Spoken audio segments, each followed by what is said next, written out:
جل شانہ نے اس سے فوری عطا فرمایا، اللہ نے آج تک اس دعا کے مانگے کا رد نہیں فرمایا۔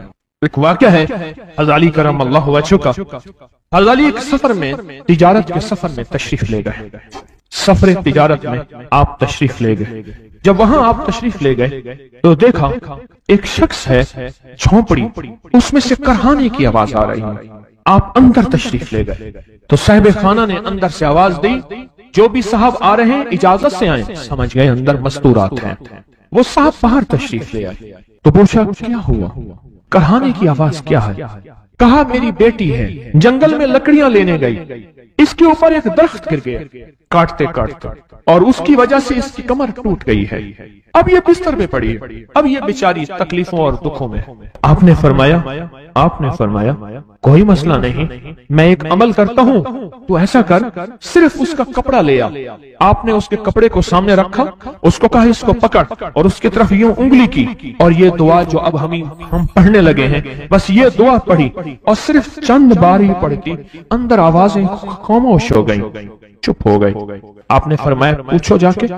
آپ وہ بندہ اندر گیا تو واپس آیا، کہا بیٹی کو نیند آ گئی ہے، آج کئی ہفتے ہو گئے ہیں سو نہیں سکی، در سے کرہا رہی تھی، اس کو نیند آ گئی ہے۔ آپ فرمانے لگے میں سفر میں جا رہا ہوں، جب واپس آؤں گا نا پھر پوچھوں گا، اگر کوئی تکلیف ہوئی تو پھر دم کروں گا، پھر دعا کروں گا، اور انشاءاللہ ٹھیک ہو جائے گی۔ آپ چلے گئے، آگے تشریف لے گئے تو آپ کے ہم سفر تھے، ان کی سواریاں تھیں، ان میں سے ایک گھوڑا تھا جس گھوڑے کو ٹھوکر لگی، چوٹ لگی، اس کے اگلے پاؤں کی ہڈی گھٹنا باہر نکل گیا، وہ ایک طرف ہو کے بیٹھ گیا، اس کا گھوڑا چل نہیں سکتا تھا۔ اس نے آ کے حضرت علی کرم اللہ درخواست کی کہ آقا اس کے لیے کچھ فرما دیں۔ فرمایا میں اس کے لیے دعا کرتا ہوں، یہ ٹھیک ہو جائے گا، اور آپ نے دعا پڑھنا شروع کر دی، اور فرمایا یہ اس کے ہاتھ پہ، اس کی ٹانگ پہ آپ نے ہاتھ پھیر دیا، جو معذور تھی ٹوٹی ہوئی نکلیا ہوا گھٹنا تھا، فرمایا ٹھیک ہو گیا۔ اور قافلے والوں نے دیکھا وہ گھوڑا سب سے آگے تھا، سب سے سبک رفتار تھا، اور سب سے لاجواب تھا۔ آگے ایک جگہ تشریف لے گئے تو قافلے کو پیاس لگی، پانی کی ضرورت تھی، کنواں دیکھا تو کنواں خشک تھا۔ آپ نے فرمایا کوئی بات نہیں، یہ دعا پڑھی، اور دعا کو پڑھ کے اپنا لعاب کنویں میں ڈال دیا۔ فرمایا کنویں میں پانی کا ایک جوش اٹھا، اور پانی اٹھا اور منڈیر سے باہر نکلا، لوگ پینے لگے تو آپ نے روک دیا، فرمایا مت پیو، کنویں کا جو کھڑا کالا پانی ہے وہ نکل جائے، اور پھر شفاف پانی جب نکلا فرمایا یہ پانی پیو، مشکیزیں بھرو، سواریوں کو پلاؤ۔ قافلہ چلتا رہا، آگے تشریف لے گئے، آگے دیکھا تو کھانا ختم ہو گیا، اتنا کھانا تھا کہ اب کھا لیں، آئندہ کیسے کھائیں گے؟ تو آپ نے فرمایا جو کھانا ہے لے آؤ۔ آپ نے کھانے کو رکھا، اوپر کپڑا ڈال دیا، اور یہ دعا پڑھنی شروع کر دی جو ابھی ہم بیٹھ کے پڑھیں گے، خوش قسمت ہیں۔ اور کپڑا ڈال کے فرمایا دعا فرمائی، یہ عمل فرمایا، یہ دعا پڑھی، اور اس کے بعد فرمایا دیکھو کھا لیا، اور فرمایا ہمارا 17 دن کا سفر تھا، اس 17 دن میں ہم نے کھایا، لوگوں کو کھلایا، جہاں لوگ آتے تھے ان کو بٹھاتے تھے، دسترخوان ہمارا تھا چند افراد کا، پھر سینکڑوں لوگوں نے کھایا۔ 17 دن کے سفر میں تھوڑی سی کمی بھی نہ ہوئی، جب گھر لوٹے تو وہی کا وہی ہمارا خزانہ، کھانا، وہی سارا توشہ موجود تھا۔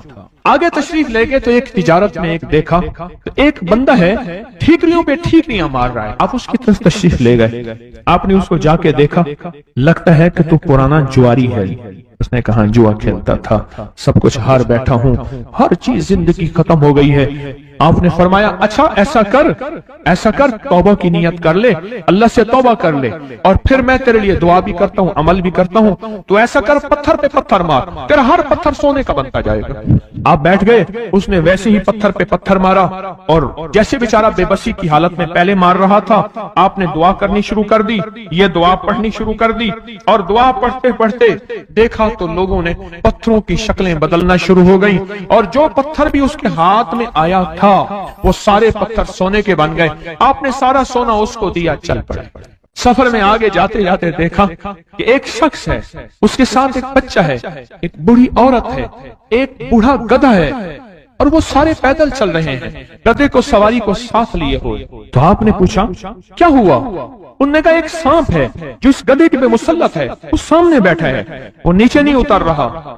ہم نے مارنے کی کوشش کی ہے، اس کی پھنکار سے عصا جل جاتا ہے، اور جلا ہوا عصا دکھایا، ڈنڈا جلا ہوا دکھایا کہ پھنکار سے ڈنڈا جل جاتا ہے، وہ مسلط ہے گدھے پہ، ہم پیدل چل رہے ہیں، منزل پہ ہے، سانپ مسلط ہے، اس کا کوئی حل نہیں۔ آپ نے فرمایا اس گدھے کو اس جھاڑی سے، اس درخت سے باندھ دو، اور باندھ کے آپ قبلہ رخ ہوئے اور یہ دعا پڑھنی شروع کر دی، اور فرمایا پھر دوسرے رخ ہوئے اور یہ دعا پڑھنی شروع کر دی، اور تیسرے رخ ہوئے اور دعا پڑھنے کے بعد آپ نے اس سانپ پہ پھونک مارا، سانپ چونٹی بن کے چھلانگ لگائی اور غائب ہو گیا۔ تو انہوں نے پوچھا آقا یہ کیا تھا؟ فرمایا یہ تمہارے اوپر ایک دشمن جن مسلط تھا جو کہ تمہاری جانوں اور عزتوں کا لٹیرا تھا۔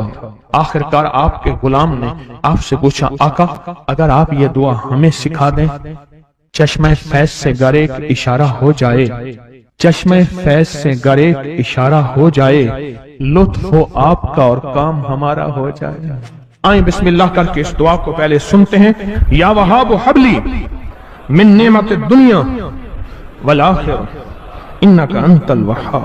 اللہ کے ولیوں نے اپنی کتابوں میں ایک بات لکھی ہے، ہم نے جب بھی اس دعا کو پڑھا اللہ پاک جل شانہ نے اس سے فوری عطا فرمایا، ورنہ اس کی نسبت عطا فرمائی، اور ورنہ چند لمحوں میں عطا فرمایا، ورنہ چند دنوں میں۔ اللہ نے آج تک اس دعا کے مانگے کا رد نہیں فرمایا۔ ریس کی وسعت کے لیے جو میں بتاتا ہوں کہ بندہ ہے 129 دن اور 129 دفعہ سورۃ کوثر پڑھ اور پھر آنکھوں سے رب کی طاقت کے جلوے دیکھ۔ 129 دن اور 129 بار۔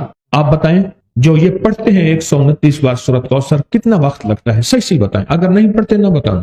10 منٹ کی آواز بھی ہے، 7-8 منٹ کی آواز بھی ہے، 15 منٹ کی آواز بھی ہے۔ ہم 15 منٹ لے لیتے ہیں، 15 منٹ لے لیتے۔ کیا روزانہ کے 15 منٹ ہمارے لیے مشکل ہے؟ 129 بار سورۃ کوثر، اور اگر جگہ اور وقت ایک ہو تو پھر اس کی طاقت اور تاثیر حیرت انگیز طور پہ دگنی ہو جاتی ہے۔ زمان اور مکان وہی وقت وہی جگہ، مجبوراً اگر نہیں ہے تو کوئی حرج نہیں، پر یقین دل کی گہرائیاں، اندر کا درد اور پورے خشوع خضوع، دھیان، تڑپ اور جذبے کے ساتھ پڑھ 129 بار۔ اصل میں یہ 129 کا جو عدد ہے نا، لفظ لطیف کا عدد ہے، یا لطیف ہو نا، لطیف 129 بار اور 129 دن۔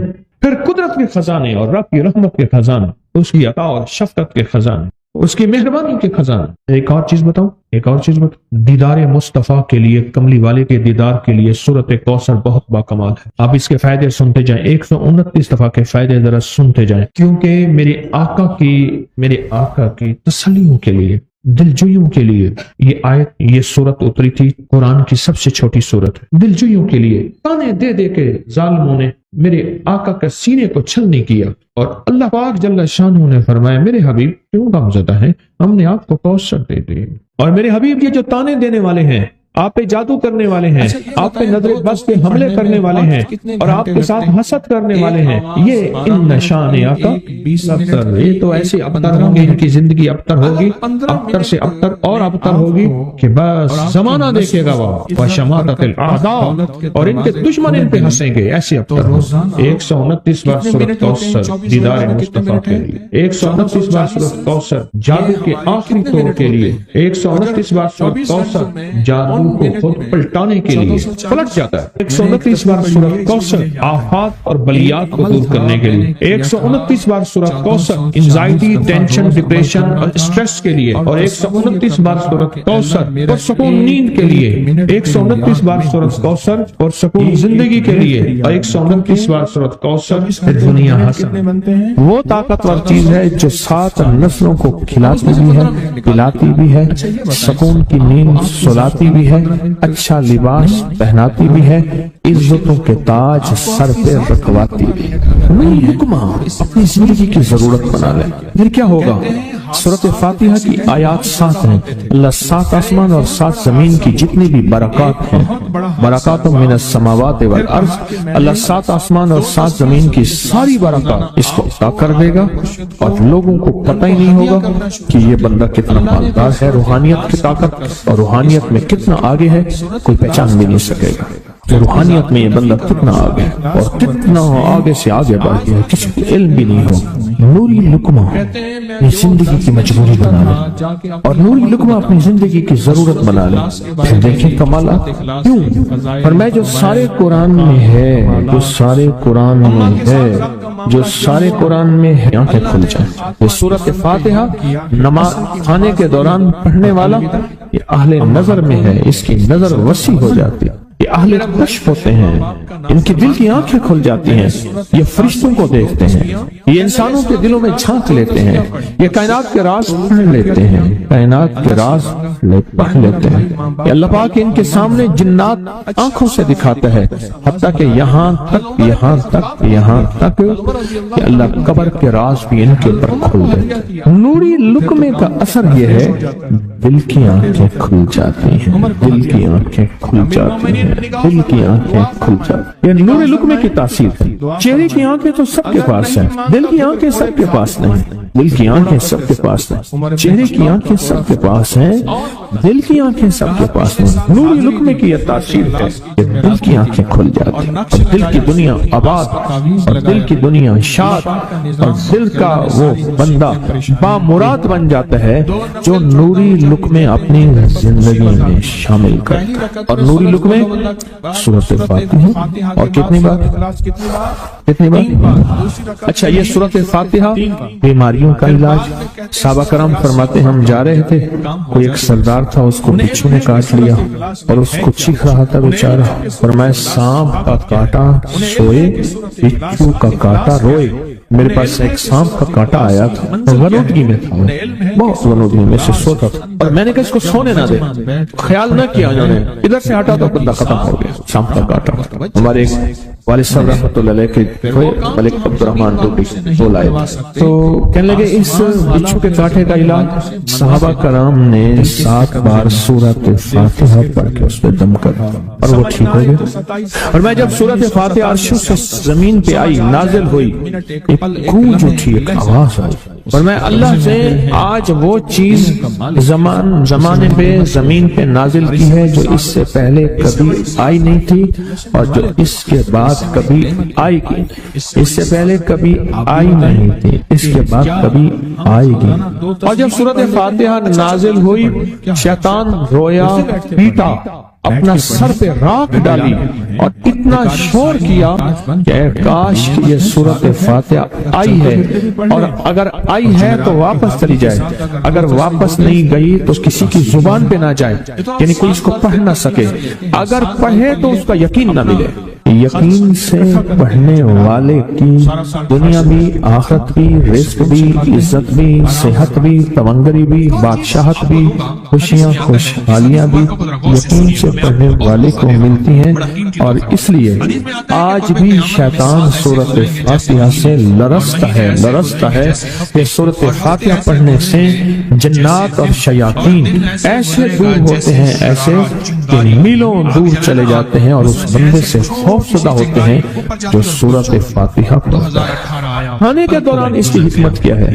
انسان کھانے کے دوران مشغول ہوتا ہے، کھانے کی لذتوں میں کھویا ہوا ہوتا ہے، اور اگر بھوک بہت زیادہ ہو، بھوک بہت زیادہ ہو تو پھر تو ہوش نہیں ہوتا، پھر ہوش ہی نہیں ہوتا اگر بھوک بہت زیادہ ہو۔ اب اسی دوران جس طرح سنے غور سے، بڑی میں عجیب بات بتا رہا ہوں، حضرت امام جعفر صادق سلام اللہ رضوان اللہ تعالی علیہ مجمعین اللہ کے ولی تھے، ولایت کے تاجدار تھے، سرداروں کے سردار تھے، اولیاء کے سردار۔ میں بازار میں جاتے تھے، جا کے پھر واپس آ جاتے، پھر جاتے کچھ نہیں خریدتے۔ کسی نے پوچھا کیوں جاتے ہیں؟ فرمایا 2 وعدے لینے، کیا میں جا کے بازار میں ہر بندے کو سلام کرتا ہوں، اور سلام کا جواب دیتے ہیں، اور کیا پتا کسی کے سلام کا جواب ایسا ہو جو اللہ کے ہاں مقبول بھی ہو، محبوب بھی ہو۔ اور پھر فرمایا بازار میں جاتا ہوں، اور جا کے بازار میں جاتا ہوں اور جا کے بازار کی دعا پڑھتا ہوں۔ فرمایا جو چوتھا کلمہ گھر میں پڑھے گا اس کو 10 نیکیاں ملیں گی، اور جو بازار میں پڑھے گا کتنے نیکیاں ملیں گی؟ 10 لاکھ نیکیاں ملیں گی۔ فرمایا میں 10 لاکھ نیکیاں کمانے کے لیے جاتا ہوں۔ آل رسول کی محبتیں، عبادتوں کا حرص دیکھیں، ہمیں مال کا حرص، انہیں اعمال کا حرص۔ وہی دعا، وہی چوتھا کلمہ گھر میں پڑھیں، 10 نیکی ہیں، بازار میں پڑھیں، کیونکہ وہ ہر بندہ مشغول ہے دنیا میں، مال میں، چیزوں میں، بھاؤ تاؤ میں لگا ہوا ہے۔ وہی بازار میں پڑھیں تو 10 لاکھ نیکیاں۔ اسی طرح کھانے کے دوران جب لذت ہے، کھانے کے دوران ذائقہ ہے، اور کھانے کے دوران لذت اور ذائقے میں اگر کوئی بندہ سورۃ فاتحہ پڑھ لے تو اللہ کہتا ہے تو ان لذتوں میں مجھے نہ بھولا، ان کھانے کی چیزوں میں مجھے نہ بھولا، ان ساری کیفیتوں میں مجھے نہ بھولا۔ اللہ خوش ہوتا ہے، اور پھر اللہ جل شانہ اسے 7 آسمان اور 7 زمین کی برکتیں حوالے کر دیتا ہے۔ اور جس کے پاس 7 آسمان 7 زمین کی برکتیں ہوں، یہ ساری عبادتیں کھانے کے دوران کوئی معنی نہیں رکھتی، پھر ایسی سمیٹ کے اللہ کائنات کو اسے دے دیتا ہے۔ نوری لقمے کی تلاش کریں، نوری لقمہ زندگی میں لے آئیں، بڑی خوشحال زندگی گزرے گی، بہت لاجواب زندگی گزرے گی۔ 7 دفعہ سورۃ فاتحہ سے قرضے اتر جاتے ہیں، 7 دفعہ سورۃ فاتحہ سے بیٹے مل جاتے ہیں، 7 دفعہ سورۃ فاتحہ سے نعمتیں، اور 7 دفعہ سورۃ فاتحہ وہ طاقتور چیز ہے جو 7 نسلوں کو کھلاتی بھی ہے، پلاتی بھی ہے، سکون کی نیند سلاتی بھی ہے، اچھا لباس پہناتی بھی ہے، عزتوں کے تاج سر پہ رکھواتی بھی۔ کہیں انشاءاللہ۔ اب سوچیں کون سا مشکل عمل، بہت ضرورت عمل ہے، 1 منٹ کا کام ہے اور کام بن جاتا ہے۔ اور میں نے اس کی اجازت جتنی مشکل سے لی تھی نا، اس عمل بہت مشکل سے اجازت، اور جس دن لی تھی اسی دن فیصلہ کیا تھا انشاءاللہ اسے چھپاؤں گا نہیں، انسانیت مخلوق کو بتاؤں گا۔ اور یہ 7 دفعہ سورۃ فاتحہ جو دل کا مریض ہو مجھ جیسا اس کا بھی علاج ہے، جسمانی ہو یا روحانی۔ میں نے پچھلی دفعہ کہا نا کہ میں دل کا سخت مریض ہوں اور آج بھی ہوں، دعا کرو موت تک نہ رہوں، اور میں دل کا سخت روحانی مریض ہوں، جسمانی نہیں ہوں۔ میری پچھلی دفعہ کی وجہ سے پوری دنیا میں کوہرام مچا ہوا ہے کہ بابا گیا، جانا تو ہے، جانا تو لازم ہے۔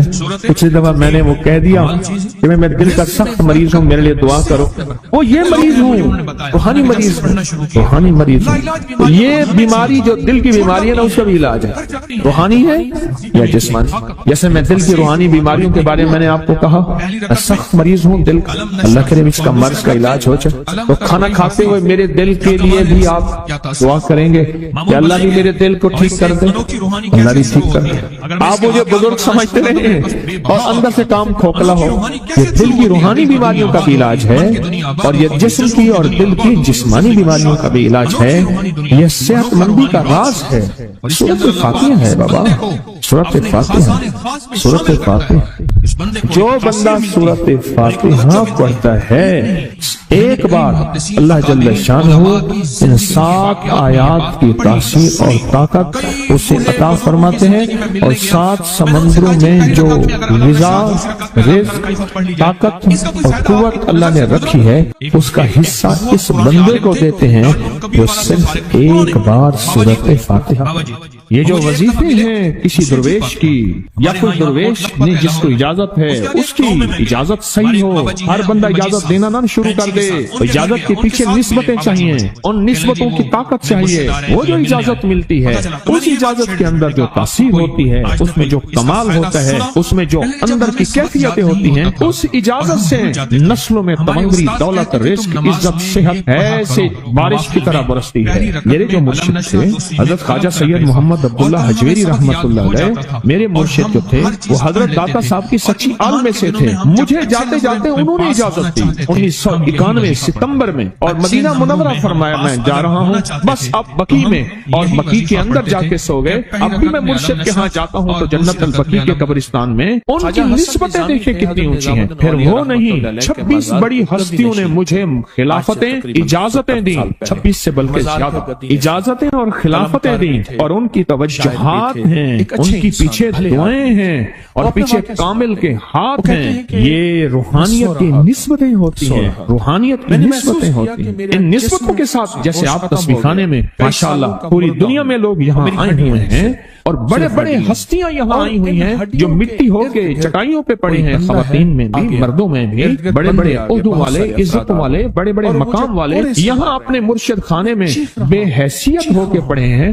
جو بے حیثیت ہو کے آتا ہے اللہ اس کو عزت اور مقام اور حیثیت دے. کہنے لگا میں نے نا حمزات کو قابو کرنے کے لیے میں نے ایک عمل کیا. عمل یہ تھا کہ ایک بڑا سا تھال لے لے، جیسے یہ گارے اور مٹی میں تھال ہوتے ہیں، اس کا چراغ بنا لے، اس میں 10 کلو تیل ڈالے اور بڑی ساری بتی ہو، ٹھیک، اس کی بتی جلائیں. 10 کلو تیل جلنا ہے. کتنا تیل جلنا ہے؟ اس کی بتی میں، اس کی لو میں دیکھنا ہے. اور پھر بیٹھنا اس انداز سے ہے کہ میرا سایہ ہو اور پھر میں اپنے سائے کو بھی دیکھوں، لو کو بھی دیکھوں. اور اس کے بعد یہ وظیفہ پڑھنا ہے. 40 دن میں یہ 10 کلو تیل جل جاتا ہے. دن رات بیٹھنا ہے اور اس کو پڑھنا. 30 دن جب گزرے تھے، 30 دن گزرنے کے بعد اس کو نقشے نظر آنا شروع ہوئے. نقشے یہ نظر آنا شروع ہوئے کہ گھر ہے، بچے ہیں، کھیل رہے ہیں، اماں بیٹھی ہے، آپس میں بچے کو لڑ بھی رہے ہیں، کھا بھی رہے ہیں، پی بھی رہے ہیں. اس نے ادھر سے توجہ ہٹائی. مرشد نے فرمایا تھا کہ دیکھ میری نگرانی میں عمل کر رہا، نقشے نظر آئیں گے کسی نقشے میں، نہ توجہ کرنا نہ خوف کرنا. خوف بھی آئے گا، چیزیں بھی آئیں گے، نہ کرنا، بس نہ کرنا. دوسرے دن اوپے سے نظر آیا، پھر بچے ہیں کسی باغ میں کھیل رہے ہیں، ایک بچہ پھر گم ہو جاتا ہے، ماں روتی ہے، اتنا روتی ہے اس کو رونا آ جاتا ہے. پھر خیال آیا، مرشد نے فرمایا تھا کسی توجہ نہ کر. یہ کیا نقشہ شروع ہو گیا؟